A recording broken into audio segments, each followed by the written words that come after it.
The new accusations from the four women include that Halperin masturbated in front of an ABC News employee in his office, and that he violently threw another woman against a restaurant window before attempting to kiss her, and that after she rebuffed him he called her and told her she would never work in politics or media. The alleged incidents occurred while Halperin was in a position of significant authority at ABC News, while the women were young and had little power. Halperin denies that he masturbated in front of anyone, that he physically assaulted anyone, or that he threatened anyone in the way described in this story. In a statement provided to CNN Friday evening, Halperin said, "I am profoundly sorry for the pain and anguish I have caused by my past actions. I apologize sincerely to the women I mistreated." Halperin said that in recent days, as he has read accounts of women he worked with at ABC News, he has felt profound guilt. He said that for several years, around his departure from ABC News, he had weekly counseling sessions to work on understanding the personal issues and attitudes that caused me to behave in such an inappropriate manner. He additionally said that his behavior had not continued after he left ABC News. Halperin's statement appears at the bottom of this article. The first of the four new accusers, who was at the time of the incident an ABC News desk assistant in her early 20s, told CNN she asked Halperin if she could meet with him for career advice in either 1997 or 1998. It was after 10 p.m. when she went into his office, she said. During their conversation, Halperin began to masturbate behind his desk while staring at her, the woman said. "I sat in a chair across from him," she told CNN. "He was behind a wooden desk so I couldn't see him from the waist down. As we had our conversation about my career, he was masturbating. There was no question about it. I pretended like I didn't know what was going on, and we talked a bit more, and then he abruptly wrapped up the conversation," she continued. The woman told CNN it was clear what Halperin was doing.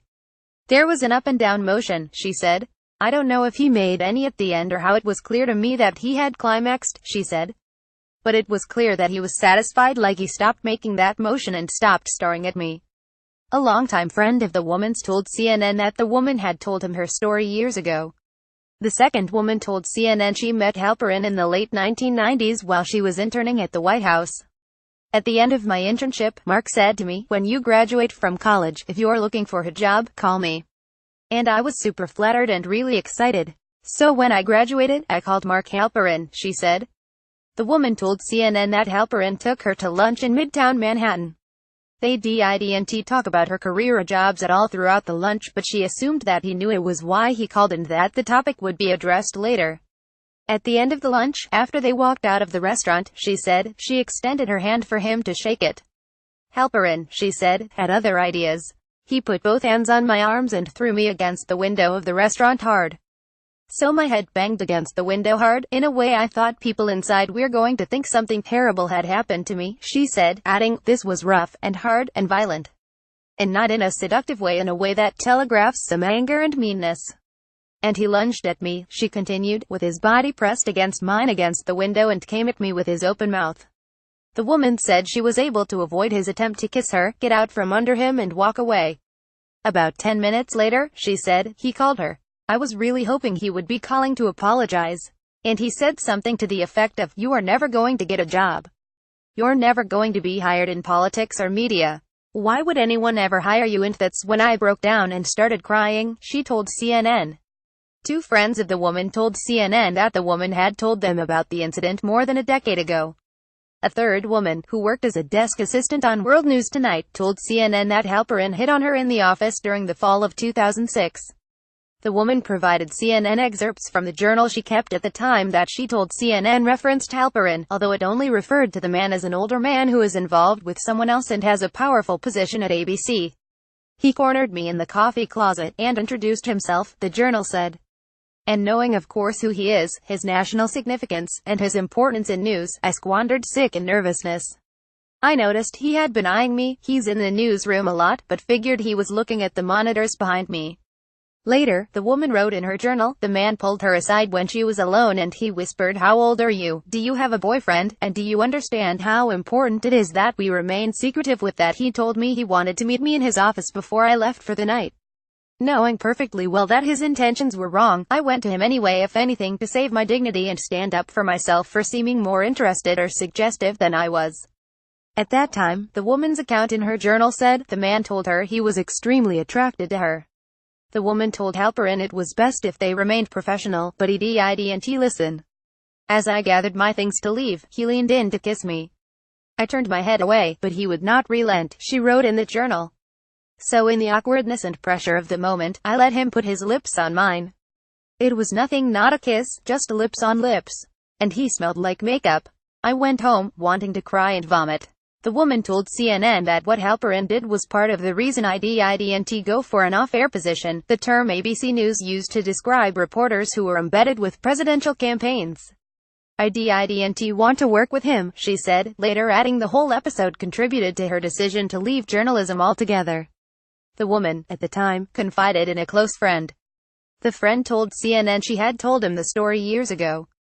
A fourth woman, who was a 19-year-old ABC News intern in the summer of 1995, told CNN she was assigned to the political unit. She said she was working on a project when Halperin personally volunteered one night to assist her. He said he would go with her to a museum in New York City to review some archived CBS footage. I remember thinking to myself, he's got a million associate producers, so why is he going with the intern to do research? The woman recalled to CNN, but said at the same time she was very impressed by him and thrilled he'd want to help her with the assignment. The woman said the booths for reviewing footage at the museum were only meant for one person, but Halperin told her he wanted to share one. It was a tight fit, the woman said, so our cheeks were touching. And then I look over and he has a massive boner. And our legs are touching, she said. And at this point, I just flew up and got up. And he said, the night's not over, we need to end it with a margarita. The woman said she declined. The 4 new accounts bring the total number of women who have accused Halperin of UAL harassment to at least 1 dozen. 5 women made accusations in CNN's original report Wednesday night. The Washington Post included an on-the-record account in an article it published Thursday night. Journalist Emily Miller wrote on Twitter that she had been attacked by Halperin in the past, and on Thursday night a former CNN producer published an op-ed on CNN.com in which she accused him of bully harassing her in his office at ABC News when she was just out of college before she went to work at CNN. In a Friday statement, an ABC News spokesperson told CNN that the company takes issues of harassment seriously and would like to encourage anyone who has been subjected to such treatment to come forward so we can address them immediately. While Mark left ABC News over a decade ago and no complaints were made during his tenure, we hold everyone at ABC News accountable for their behavior and how they conduct themselves, the spokesperson said. We know that our people do their best work in an environment where they feel respected, safe and supported. Harassment or retaliation of any kind is never acceptable. In addition to the new accounts, Laura Satrakian, who was one of the 5 women whose stories were included in CNN's Wednesday night report without her name attached, is now going on the record, both with CNN and in an op-ed for the Washington Post published Friday afternoon. In CNN's original article, she said Halperin had grabbed her breasts during an encounter in his office. He had denied doing so. She told CNN on Friday that Halperin's denial is false. I understand why he feels the need to deny it, Satrakian said. But it's not true. What he said is not true. There's absolutely no question of what happened in terms of unwanted physical contact. Satrakian said it hurt to see Halperin rise without any accountability. It felt like the world was so stacked, she told CNN. It felt profoundly unfair to have feelings of anxiety as a woman in media whiling someone who was clearly misbehaving rise in our industry with no apology, no thought as to how we felt before, no effort to apologize. No effort to reach out to us. Satrakian said now she is happy Halperin issued a form of an apology, but she wants to know what Halperin will do to make it right. She told CNN the incident changed her. It made me hyper-conscious. First, it made me much more skeptical of people's intentions, she said. I think it made me hypersensitive to the idea that my career will depend on who finds me really attractive. And if the time comes when they don't, I will be at a massive disadvantage. That upset me tremendously, and it made me move away from television. It made me feel like I had an expiration date. Mark Halperin's Friday evening statement. I am profoundly sorry for the pain and anguish I have caused by my past actions. I apologize sincerely to the women I mistreated. The world is now publicly acknowledging what so many women have long known: men harm women in the workplace. That new awareness is, of course, a positive development. For a long time at ABC News, I was part of the problem. I acknowledge that, and I deeply regret it. As I said earlier in the week, my behavior was wrong. It caused fear and anxiety for women who were only seeking to do their jobs. In recent days I have closely read the accounts of women with whom I worked at ABC News. I have not read these accounts looking for discrepancies or inconsistencies. Instead, in almost every case, I have recognized conduct for which I feel profound guilt and responsibility, some involving junior ABC News personnel and women just starting out in the news business. Many of the accounts conveyed by journalists working on stories about me or that I have read after publication have not been particularly detailed, and many were anonymous, making it difficult for me to address certain specifics.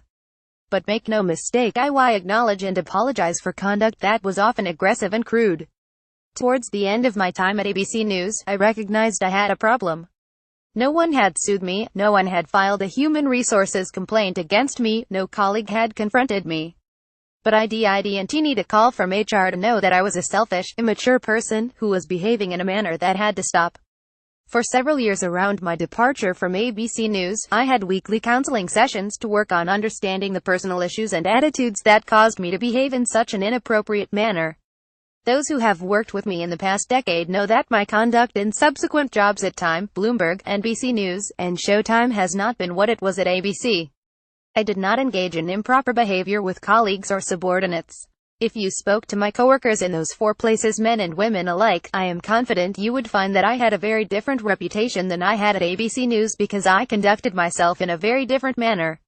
Some of the allegations that have been made against me are not true. But I realize that is a small point in the scheme of things. Again, I bear responsibility for my outrageous conduct at ABC News. I hope that not only will women going forward be more confident in speaking up, but also that we as an industry and society can create an atmosphere that no longer tolerates this kind of behavior. I know I can never do enough to make up for the harm I caused. I will be spending time with my family and friends, as I work to make amends and contributions both large and small. CNN Money, New York. First published October 27, 2017, 6:41 p.m. ET.